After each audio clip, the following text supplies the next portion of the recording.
3 people are charged in connection with a weekend shooting in Smith County. Saturday night, sheriff's deputies were called to shots fired on County Road 46, also known as Old New Harmony Road.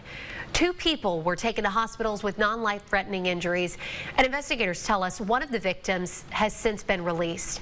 5 firearms were recovered. 3 people are under arrest.